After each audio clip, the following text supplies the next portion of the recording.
죄송합니다, 아버지. 저녁 다 차리고 말씀드리면 안 될까요? 그 조용한 문장 하나에 날아든 건 와인잔이었습니다. 바닥에 터진 유리 조각, 핏방울, 류시언. 저는 단 5초도 망설이지 않았습니다.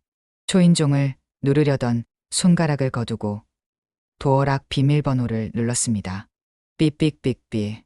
문이 열렸습니다. 뭐야? 당신 왜 여길? 말씀 끝나기 전에 하나 묻겠습니다. 제 코트 자락이 천천히 내려앉았습니다. 제 아들을 건드린 건 당신 인생의 실수입니다. 정적이었습니다. 하진석의 동공이 마구 흔들렸습니다. 그날도 여느 날과 별반 다르지 않았습니다. 아침에 지갑을 두고 나와서 다시 집으로 돌아가는 길이었죠.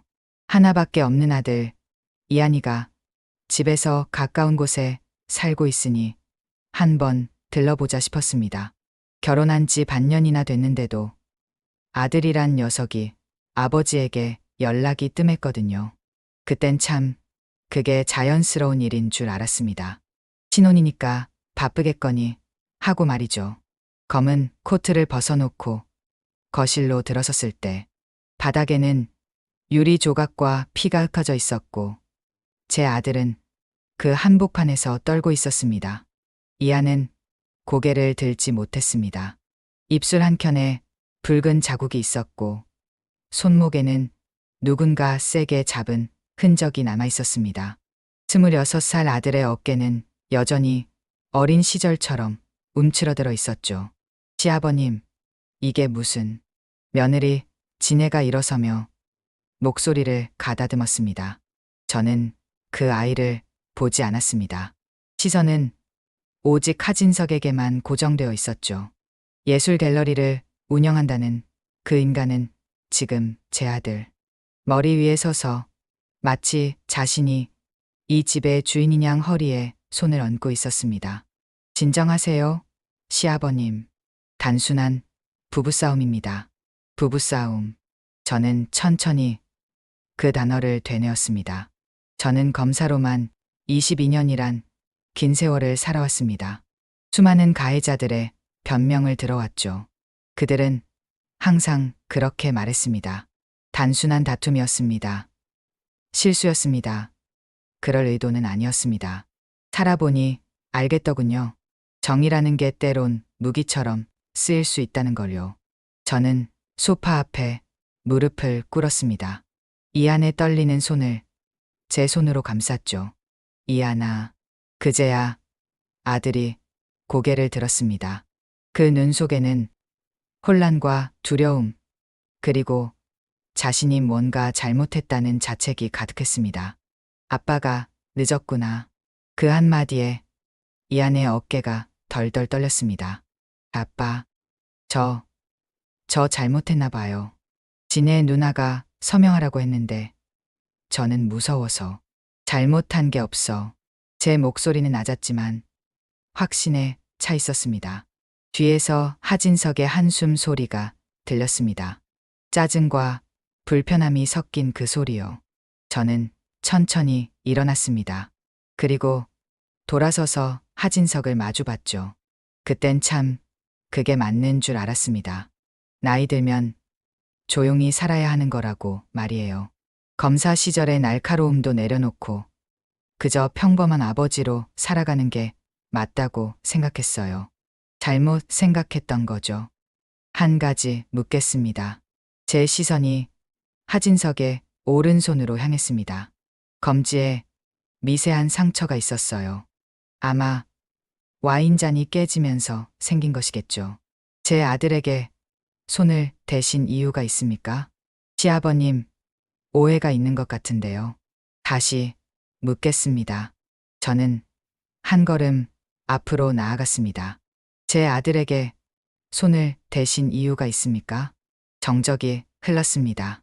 그 순간 저는 이해했습니다. 이들이 이한을 어떤 존재로 보고 있는지를요. 그저 이용할 수 있는 순진한 청년 정도로 치부하고 있다는 것을 말이에요.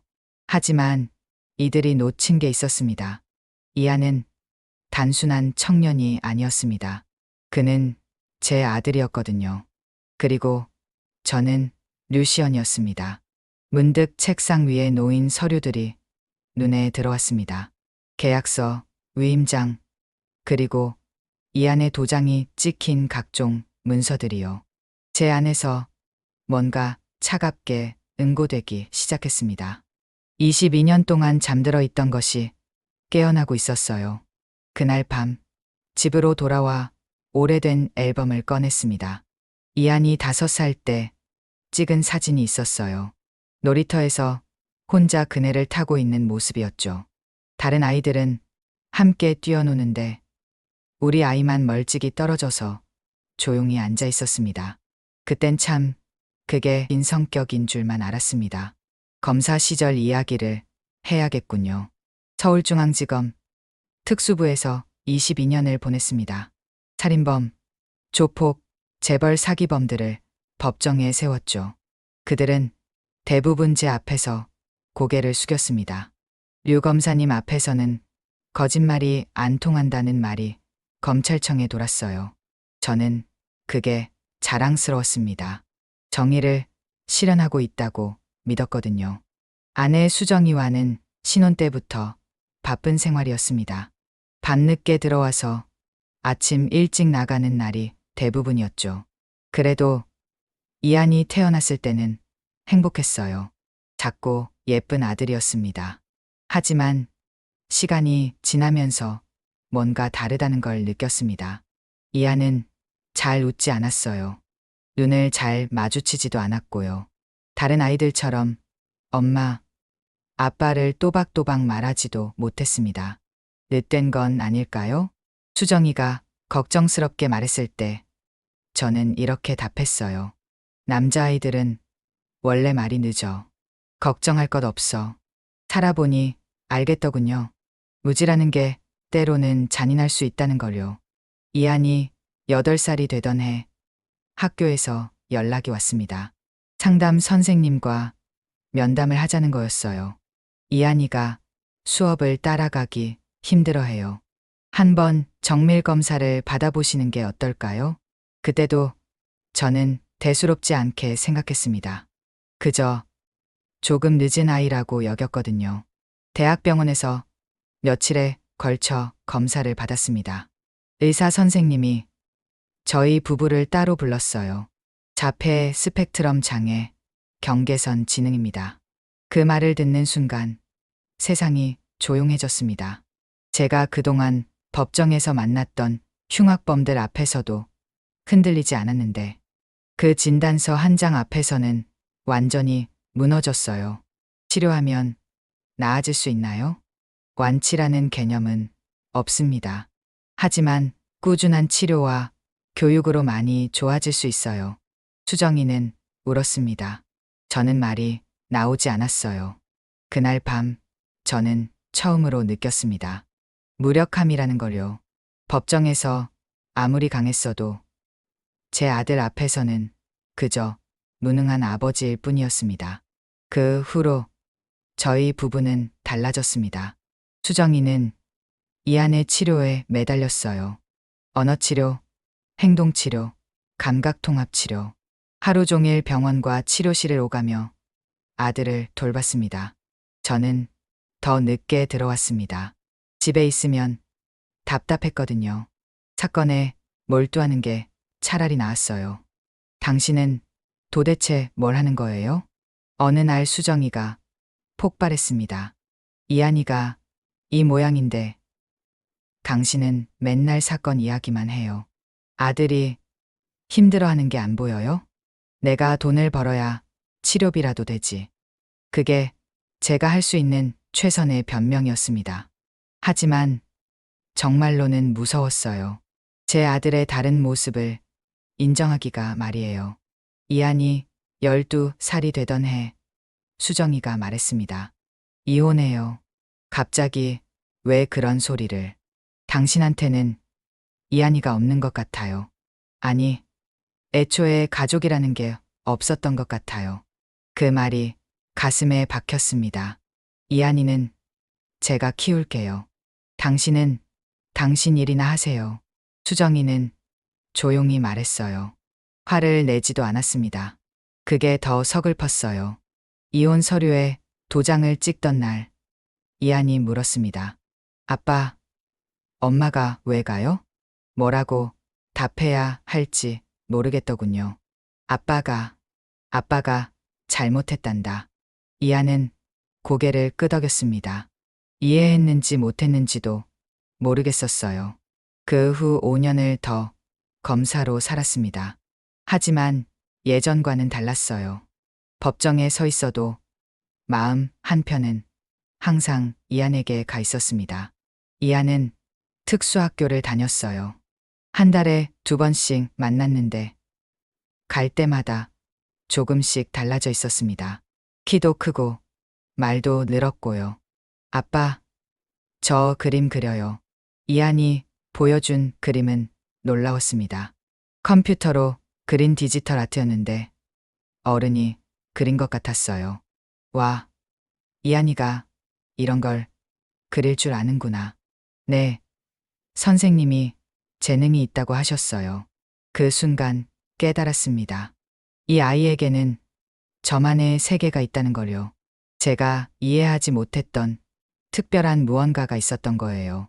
50살이 되던 해, 저는 사표를 냈습니다. 갑자기 왜요? 동료들이 물었어요. 아들과 살고 싶어서요. 그렇게 저의 2번째 인생이 시작됐습니다. 22년 만에 처음으로 이한과 함께 사는 생활이었어요. 서툴렀지만 행복했습니다. 아들의 그림을 보고 함께 밥을 먹고 산책도 하고요. 그때 비로소 알았습니다. 제가 놓쳤던 게 얼마나 많았는지를요. 이한은 순수했습니다. 거짓말을 할 줄 모르고 사람을 의심할 줄도 몰랐어요. 그게 때로는 걱정되기도 했지만 대부분은 기특했습니다. 아빠, 전 결혼할 수 있을까요? 25이 되던 해 이한이 물었어요. 왜 그런 생각을 해? 친구들은 다 연애한다고 해요. 전 할 수 있을까요? 할 수 있어. 이한이도 사랑할 권리가 있어. 그 말이 진심이었습니다. 그리고 진해를 만났을 때 저는 안도했어요. 이한을 이해해주는 사람이 생겼다고 생각했거든요. 참, 그게 맞는 줄 알았습니다. 하지만 오늘 그 거실에서 깨달았어요. 사랑이라고 믿었던 것이 착취였을 수도 있다는 걸요. 진해를 처음 만난 건 작년 봄이었습니다. 이한이 데려온 그 아이는 참 예뻤어요. 단정하고 똑똑해 보였습니다. 무엇보다 이한을 바라보는 눈빛이 따뜻해 보였거든요. 아버님, 안녕하세요. 진해라고 합니다. 정중한 인사였습니다. 저는 마음에 들었어요. 이한이가 항상 아버님 이야기를 해요. 정말 자랑스러워해요. 그 말에 제 마음이 녹았습니다. 그동안 이한이 아버지를 부끄러워할까 걱정했거든요. 하지만 살아보니 알겠더군요. 첫인상이라는 게 얼마나 속기 쉬운 건지를요. 결혼식은 소박하게 치렀습니다. 처가 쪽에서는 하진석 씨와 진의 어머니, 그리고 진의 남동생 진우가 왔어요. 저희 쪽은 저와 이한, 그리고 몇 명의 친구들이 전부였습니다. 하진석 씨는 예술 갤러리를 운영한다고 했어요. 강남에 꽤 큰 갤러리라고 하더군요. 이한 씨 작품 정말 훌륭하더라고요. 갤러리에서 전시해보면 어떨까 싶어서요. 그 말에 이한의 얼굴이 밝아졌습니다. 정말요? 제 그림을 전시할 수 있어요? 물론이죠. 요즘 디지털 아트가 대세거든요. 그때는 참 고마웠습니다. 이한의 재능을 알아봐 주는 사람이 있다는 게 말이에요. 처남 진우는 NFT 기획자라고 했어요. 무슨 일인지 정확히는 모르겠지만 디지털 관련 일이라고 하더군요. 형님 작품으로 NFT 만들면 대박 날 것 같은데요. 이한은 고개를 갸웃했어요. NFT가 뭐예요? 아, 쉽게 말하면 디지털 작품을 돈으로 바꾸는 거예요. 형님, 이 그림 하나에 몇 천만 원도 받을 수 있어요. 그 말에 저도 놀랐습니다. 이 안의 그림이 그렇게 가치 있는 건가 싶었거든요. 결혼 후 몇 달은 평화로웠습니다. 이 안은 행복해 보였어요. 지네와 함께 갤러리에 나가서 작품 활동도 하고 새로운 사람들도 만났습니다. 아빠, 저 이제 예술가예요. 이안이 신나서 말했을 때 저는 정말 기뻤어요. 드디어 제 아들이 세상에 나설 수 있게 됐구나 싶었거든요. 하지만 조금씩 이상한 점들이 보이기 시작했습니다. 이안의 통장에서 돈이 자꾸 빠져나갔어요. 작품 활동비라고 했지만 액수가 큰 편이었습니다. 이안아, 갤러리에서 돈을 이렇게 많이 쓰나? 잘 모르겠어요. 지네 누나가 다 해줘요. 그래도 내가 알아야지. 누나가 저보다 잘 안다고 해요. 저는 그림만 그리면 된대요. 그 말이 신경 쓰였지만 그냥 넘어갔습니다. 신혼부부니까 부인이 가게를 관리하는 게 자연스럽다고 생각했거든요. 연락도 뜸해졌어요. 예전에는 일주일에 한 번씩은 안부 전화를 했는데 한 달에 한 번으로 줄어들었습니다. 바쁘니? 네. 갤러리 일이 많아요. 힘들면 언제든 아빠한테 연락해. 네. 알겠어요. 그런데 이안의 목소리에서 뭔가 달라진 게 느껴졌어요. 예전의 밝음이 사라졌다고 할까요? 석 달 전쯤부터는 아예 연락이 끊겼습니다. 제가 전화해도 받지 않았어요. 문자도 답이 없었고요. 혹시 이안이 아픈 건 아닐까? 걱정이 돼서 지네에게 연락했습니다. 아, 아버님. 이안 오빠는 괜찮아요. 요즘 작품 활동에 집중하느라 바빠서요. 그래도 아빠한테는 연락해야지. 제가 말해볼게요. 하지만 그 후로도 연락은 없었어요. 뭔가 이상하다는 생각이 들기 시작했습니다. 그러던 중 우연히 만난 이한의 옛 선생님에게서 충격적인 말을 들었어요. 이한이가 요즘 어떻게 지내요? 갤러리에서 본 그 아이 작품이 이한이 거 맞나요? 무슨 말씀이세요? 강남에 있는 갤러리에서 전시하고 있던데 작가 이름이 다르더라고요. 그런데 그림 스타일이 이한이 것과 똑같아서요. 그 말에 가슴이 철렁했습니다.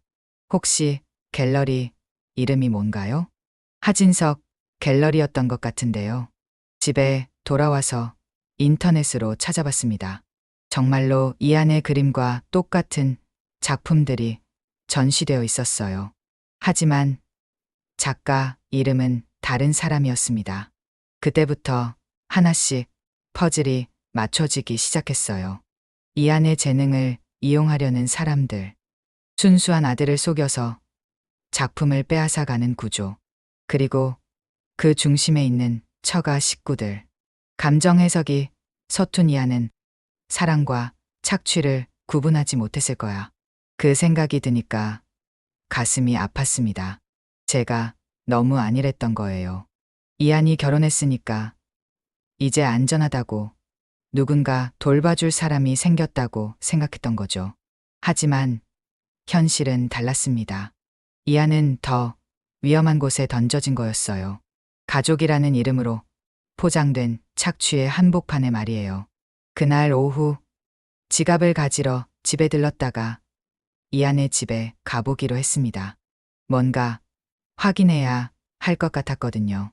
문 앞에서 들리는 소리, 와인잔이 깨지는 소리, 그리고 아들의 떨리는 목소리. 그 순간 깨달았어요. 제가 지켜야 할 아들을 또 다시 혼자 두었다는 걸요. 이번에는 달라야 했습니다. 22년 동안 잠들어 있던 검사 류시연이 깨어나야 할 때였어요. 제 아들을 건드린 사람들에게는 대가를 치르게 해야 했습니다. 그날 밤 이안을 데리고 집으로 왔습니다. 아빠 집에서 며칠 지내자. 하지만 진의 누나가 괜찮아. 아빠가 처리할게. 이하는 고개를 끄덕였어요. 그 순간 제 가슴이 미어졌습니다. 아직도 자기가 잘못했다고 생각하고 있는 것 같았거든요. 이한이 잠든 후 저는 오랜만에 서재 깊숙한 곳에서 오래된 노트를 꺼냈습니다. 검사 시절 쓰던 수사 노트였어요. 그땐 참 이런 게 필요 없을 줄 알았는데 말이에요. 다음 날 아침 이한과 함께 그 집으로 다시 갔습니다. 짐 좀 가져올게. 같이 들어가도 될까요? 물론이야. 이한의 방은 다락방 같은 곳이었어요. 작고 어둡했습니다. 신혼 부부집에서 이런 방을 쓰고 있다는 게 이상했어요. 책상 위에는 컴퓨터와 그림 도구들이 있었습니다. 그리고 한쪽 구석에 낡은 노트 한 권이 놓여 있었어요. 이하나, 이게 뭐야? 일기장이요. 어렸을 때부터 쓰던 거예요. 봐도 될까? 이한이 고개를 끄덕였습니다. 페이지를 넘기는데 가슴이 무거워졌어요. 오늘 진혜 누나가 서류에 도장 찍으라고 했다. 무슨 내용인지 물어봤는데 오빠가 이해 못할 거야 라고 했다. 그냥 찍었다. 갤러리에서 아저씨가 소리쳤다. 내가 바보 같다고 했다. 진혜 누나는 오빠가 말을 못 알아들어서 그래라고 했다. 내가 정말 바보인가? 오늘 또 맞았다. 뺨이 아프다. 내가 말을 못 알아들여서 그런가 봐. 진혜 누나가 우는 것 같았다. 미안하다. 단어는 서툴렀지만 진실은 너무 또렷했습니다. 제 손이 떨렸어요. 이 모든 일이 언제부터 시작됐는지, 얼마나 오래 계속됐는지. 이하나, 네, 아빠. 이 모든 게 네 잘못이 아니야. 이한의 눈에 눈물이 고였습니다. 정말요? 정말이야. 아빠가 늦게 알아서 미안해. 그날부터 본격적인 조사를 시작했습니다. 먼저 이한 명의로 된 통장 내역을 확인했어요. 결혼 후 6개월 동안 총 1억 2천만 원이 빠져나갔습니다. 모두 하진석 갤러리 계좌로요. 이한의 작품 저작권도 모두 하진석에게 넘어가 있었어요. 계약서를 보니 이한이 직접 서명한 게 아니라 도장만 찍혀 있었습니다. 이 서류들 언제 도장 찍었어? 기억 안 나요. 진혜 누나가 여기저기 찍으라고 해서. 살아보니 알겠더군요. 순수함이라는 게 때로는 얼마나 위험한 무기가 될 수 있는지를요. 다음에는 하진석 갤러리 홈페이지를 샅샅이 뒤졌습니다. 전시 작품 중 상당수가 이한의 것이었어요. 하지만 모두 다른 작가 이름으로 되어 있었습니다. 전화 통화 기록도 확인했어요. 진혜와 하진석, 진우 사이에 수상한 통화들이 많았습니다. 특히 이한이 도장을 찍은 날짜와 일치하는 통화들이 여러 건 있었어요. 계획적이었구나. 혼잣말이 나왔습니다. 검사 시절의 감각이 되살아났어요. 이건 단순한 가정 문제가 아니었습니다. 체계적인 사기였어요. 하지만 결정적인 증거가 필요했습니다. 며칠 후 이한에게 물었어요. 혹시 갤러리에 CCTV 있어? 네, 있어요. 작품 보호용이라고 했어요. 네가 거기서 일하는 모습도 찍혔을까? 아마요? 저는 항상 거기서 그림 그렸거든요. 그 순간 확신했습니다. 증거가 거기 있다는 걸요. 다음 날 오랜만에 정장을 입었습니다. 구두도 닦고 명함도 새로 만들었어요. 거울을 보니 예전에 검사 류시연이 서 있었습니다. 어디 가세요? 이한이 물었어요. 아빠 일 좀 보고 올게. 무슨 일이에요? 정의로운 일. 하진석 갤러리는 강남에 번화가에 있었습니다. 꽤 큰 규모였어요. 간판도 화려하고요. 들어가니 하진석이 있었습니다. 저를 보고 놀라는 표정이었어요. 시아버님, 웬일이세요? 할 말이 있어서 왔습니다. 이한이는 괜찮나요? 갑자기 집을 나가서 그 이야기를 하러 왔습니다. 저는 명함을 내밀었어요. 류시연, 법무법인 정의 대표 변호사. 시아버님이 변호사시군요. 검사였습니다. 22년 동안. 하진석의 얼굴이 하얗게 변했어요. 이한이의 작품 저작권 문제를 논의하고 싶습니다. 무슨, 그리고 지난 6개월간의 금전거래 내역도요. 정적이 흘렀습니다. 혹시 오해가 있나요? 오해는 없습니다. 증거가 있거든요. 저는 가방에서 서류들을 꺼냈어요. 통장 내역, 계약서 사본, 작품, 도용 증거들. 그리고 이것도 있습니다. 이한의 일기장 사본을 내밀었습니다. 제 아들이 직접 쓴 기록입니다. 폭행과 강요에 관한 내용이 상세히 적혀 있어요. 하진석이 벌벌 떨기 시작했습니다. 한 가지 더 있습니다. 저는 주머니에서 USB를 꺼냈어요. 갤러리 CCTV 영상입니다. 제 아들이 폭행당하는 장면, 강제로 서명하는 장면이 모두 담겨 있어요. 사실 아직 구하지 못한 증거였지만 상대방을 압박하기 위한 블러핑이었습니다. 어떻게? 22년 동안 검사를 했습니다. 증거 수집하는 법은 압니다. 하진석이 무너지기 시작했어요. 죄송합니다. 정말 사과는 법정에서 하십시오. 저는 가방을 들고 일어났습니다. 일주일 드리겠습니다. 이한이에게서 빼앗은 모든 것을 돌려주세요.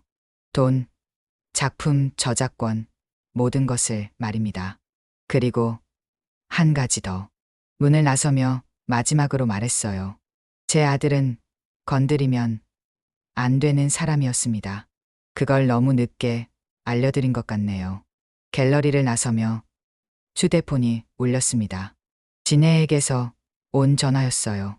여보세요. 아버님, 대체 무슨 일이신지. 곧 끝날 일입니다. 그리고 전화를 끊었습니다. 22년 만에 느끼는 거였어요. 정의를 실현한다는 짜릿함을요. 이번에는 국가가 아닌 제 아들을 위한 정의였습니다. 사흘 후 제가 예상했던 대로 일이 풀렸습니다. 하진석이 먼저 연락해 왔어요. 시아버님, 만나서 이야기할 수 있을까요? 무슨 이야기요? 모든 걸 정리하고 싶습니다. 그 목소리에는 완전히 기가 꺾인 사람의 절망이 담겨 있었어요. 갤러리에서 만난 하진석은 다른 사람이 되어 있었습니다. 며칠 전에 거만함은 온데간데 없었어요. 수척해진 얼굴, 벌벌 떨리는 손, 완전히 무너진 모습이었습니다. 어떻게 알아내신 겁니까? 22년 동안 검사를 했으니까요. 사실은 그보다 간단했습니다. 갤러리 직원 중 한 명이 양심의 가책을 느끼고 제게 연락해 온 거였어요. 검사님, 저희가 한 일이 너무 양심에 찔려서요. CCTV 영상 드릴게요. 그 영상을 보는 순간 저는 울분을 참기 어려웠습니다. 이한이 소리 없이 맞고 조용히 고개를 숙이는 장면. 서명을 강요당하면서도 네, 알겠습니다라고 대답하는 모습. 그리고 뒤에서 비웃으며 정말 쉽네라고 속삭이는 진혜의 목소리. 이 영상들 전부 증거로 제출할 겁니다. USB를 테이블 위에 올려놓았어요. 그리고 이것도요. 이한의 일기장 원본을 꺼냈습니다. 하진석이 고개를 떨어뜨렸어요. 모든 걸 돌려드리겠습니다. 돈도, 작품, 저작권도. 그건 당연한 일이고요. 저는 의자의 등을 기댔습니다. 제가 정말 묻고 싶은 건 따로 있습니다. 무엇이든 말씀하세요. 왜 하필 제 아들이었습니까? 하진석이 입술을 달싹였어요. 쉬워 보였습니다. 순진하고 이용하기 편할 것 같았어요. 그게 답입니까? 죄송합니다. 저는 고개를 저었어요. 사과로 해결될 문제가 아닙니다. 하지만 법적 처벌과는 별개로 한 가지만 약속하세요. 네.